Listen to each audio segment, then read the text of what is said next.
All right, great to have you with us as we kick off a new month of trading and some big questions for a stock market that has been quite hot over the last few months. We've seen records for both the TSX and the S&P 500, but at last check, the U.S. futures are indicating a wobbly start to the month, in part in some of those frothy tech stocks. We're going to be watching the state of the economy as we move through the week. We'll get an update on the jobs picture for both Canada and the United States. Let's get some more insight and analysis now from Sadiq Adatia, Chief Investment Officer at BMO Asset Management.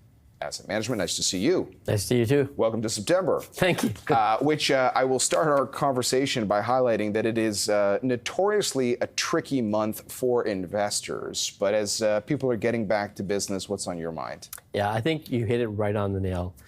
September should be a bit more volatile than we've seen throughout the year.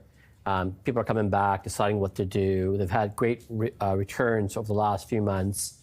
So I think you wouldn't be surprised to see after an earnings season, some profit taking, some people sitting a little bit to the sidelines as we head into, Q4 later on. But I do think overall the sentiment is really, really good. I think if you look at earnings, they were quite strong, led by technology. When you think about the consumer, they're still spending. We're getting good numbers out of the U.S. on GDP still. Canada maybe a little less so. We're seeing a little bit more negativity there potentially.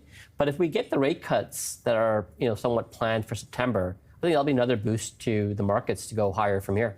And how would you describe the mood of the markets? Because, there a lot will be said. Probably, let's say we do see some selling. People are going to go back. They're going to look at the charts. They're going to look at historically what has happened in the month.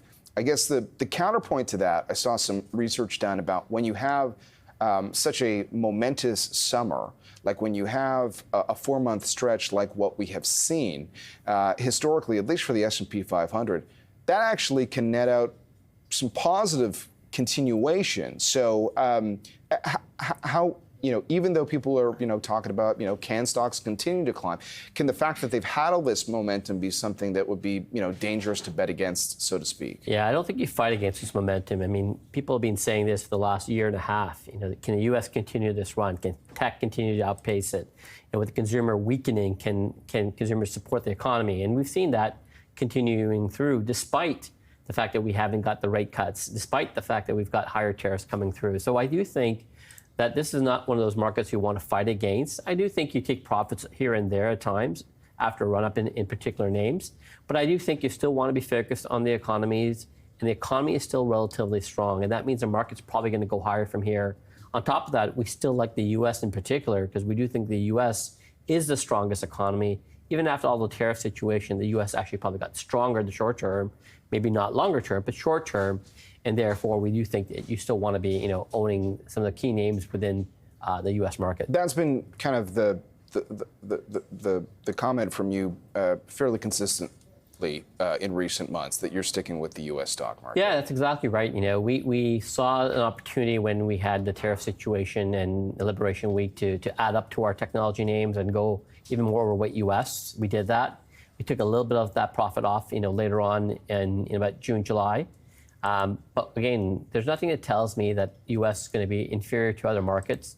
Europe's had a great run, but the underlying fundamentals to me don't match up with the U.S. And again, if we do get that rate cut, I think that's a pretty good optimism, unless it's a 50 basis rate point cut that might spook markets. Yeah. But I think a 25 and a steady 25 thereafter is probably promising. Well, we'll see what happens with the jobs reports later this week on both sides of the border. And I was mentioning that, like if people went online over the weekend and they saw those headlines around the contraction for the economy in the face of tariff tensions, they might think, oh no, there's a fearful environment here. And yet, when I look at the Canadian stock market, it's continued to make all-time highs. It's up more than 15% this year. So it has outpaced the U.S. stock market. So you said you still like the U.S. stock market. How do you feel about the Canadian stock market? Yeah, it's a good question. I think the Canadian stock market is ahead of the fundamentals here. I think when you look ahead of the fundamentals. Yeah, if you look at the fundamentals, you're seeing employment not necessarily that strong, GDP numbers not necessarily great, contraction that you're talking about as well. But I think all of that is leading towards, potentially rate cuts down the road, and that's what the market is kind of looking ahead to. On top of that, I do think the U.S. lifts all boats as well. So you're seeing a lift across the board from that perspective. And you're getting some surprising names coming do really well in Canada as well that's lifted that. So I think overall, you still want to be tilted towards the U.S., but I think all the damage and from a negative news is priced into Canada's stock market. The fundamentals have gone far ahead of that at the moment in terms of the stock valuations. And then how do you do the math on the fact that I was talking about how gold is continuing its record run? Material stocks on the TSX are up like 50% this year. So in terms of sector performance, I think you're going to be hard pressed to find an individual industry group that's had as strong a run as those names this year. And it's got about a 15% weighting, materials that is, on the TSX. So it's a reasonable component. How do you feel about gold? And I guess how does that factor into, like, even if the TSX is ahead of its skis, in your opinion, how does gold factor into that? Yeah, I think you can name two things why I think you've seen TSX do well. The financials more recently, yes, and gold definitely in the material sector. I think the reason is that when you look at what's going on around the world politically, what's going on with the U.S., you have to still say there's a lot of uncertainty still tied to politics and what might happen with tariffs, what might happen with other things going on. And gold and materials is a good way to hedge against that. So you're seeing a lot of buying of that. You're seeing a lot of momentum in that. You just alluded to a chart of it hitting an all-time high gain. Yeah.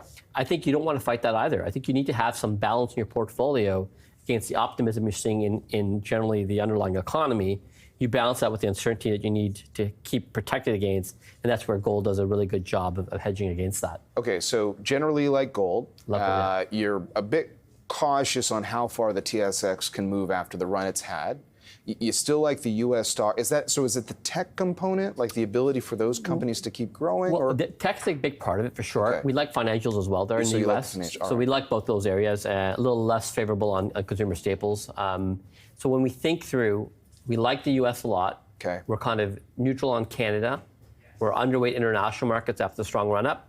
And we do like China in particular.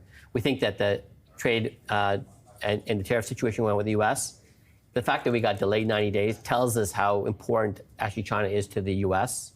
Because it's the only one that got deferred in this later round. And that tells us that we're going to get a better deal out of that than what people might be expecting.